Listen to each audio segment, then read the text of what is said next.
이틀 전에 윤석열 정부의 첫 세법 개정안 그리고 다주택자의 감세안이 발표됐다고 유튜브에서 밝혔는데 사실 이게 그동안은 그 엠바고에 걸려 있었어. 오늘 4시까지. 근데 엠바고가 풀리면서 이제 공식 유튜브, KBS 공식 유튜브에서도 이 부분에 대해서 이야기하고 있더라고. 여기 보면 이 기자님께서 설명하려고 지금 준비하고 계시는데 주택 보유세 패러다임이 완전히 바뀐 거지. 그럼 이게 갑자기 나왔느냐? 사실 이게 갑자기 나온 건 아니야. 갑자기 나온 건 아니고 예정이 돼 있었던 거야. 그러니까 그 올 9월까지 원래는 뭐 세율을 조정한다든지 다주택자 부담을 완화하겠다라는 게 있었는데 이게 실제로 올 연말까지 하겠다는 걸 조금 일찍 한 거지. 경기가 안 좋으니까. 그럼 내년 상반기는 어떻게 되느냐?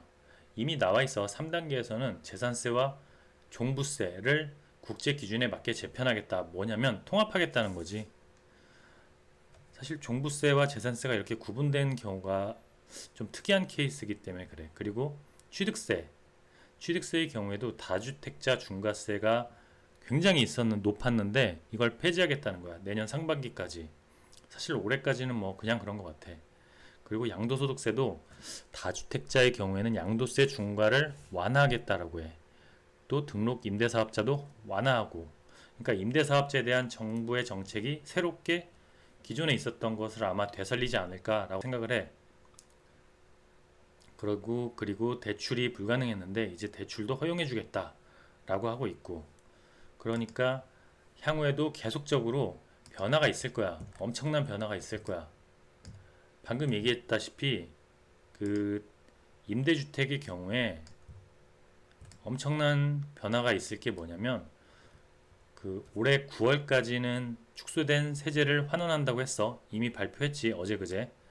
정확하게 말하면 오늘 발표됐다고 하는 게 맞는데 폐지된 아파트 등록 임대사업도 복원이 될 거고 계약갱신 청구권 예외 조항도 확대가 될 거야.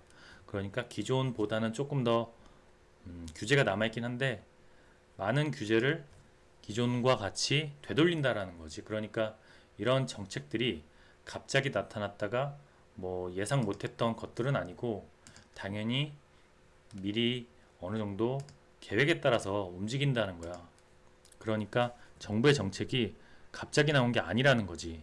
예를 들어서 22년 6월 21일에 임대차 시장 안정 방안 및 3분기 추진 부동산 정상화 과제가 나왔어. 부동산에 대한 여러 가지 정책들이 나오고 있지. 특별한 걸 좀 보자면 민간 건설임대 개인 사업자의 경우에도 그 과거에 10년간 이상을 임대한 건설임대주택을 22년 12월 31일까지 등록을 하면 양도세 장기보유 특별공제 70%를 적용해 주겠다 라고 하는 거야. 그러니까 특례를 연장해 주겠다는 거지. 적용 기한도 24년 12월 31일까지 2년을 연장하니까 이번 기회에 그 연장을 하는 것도 좋지 않을까 생각해. 왜냐면 70%를 배제해 준다는 건 굉장히 크고 또 하나는 종부세 합산 배제가 된다는 게 굉장히 크거든. 이 종부세라는 게 얘기했잖아. 예를 들어서 종부세 5%면 20년 정도가 지나면 거의 빈 껍데기밖에 안 남는단 말이야. 그러니까 이러한 정책이 있을 때 이런 걸 활용하는 것. 그러니까 다양한 더 많은 집을 짓게 유도를 하겠다. 그리고 그동안 부동산을 위한 집을 지어온 사람들에게 어떤 혜택을 확실하게 좋은 시그널을 주겠다라는 걸 표현하는 거지. 계속 집을 지어달라는 표현이겠지. 오늘의 유튜브.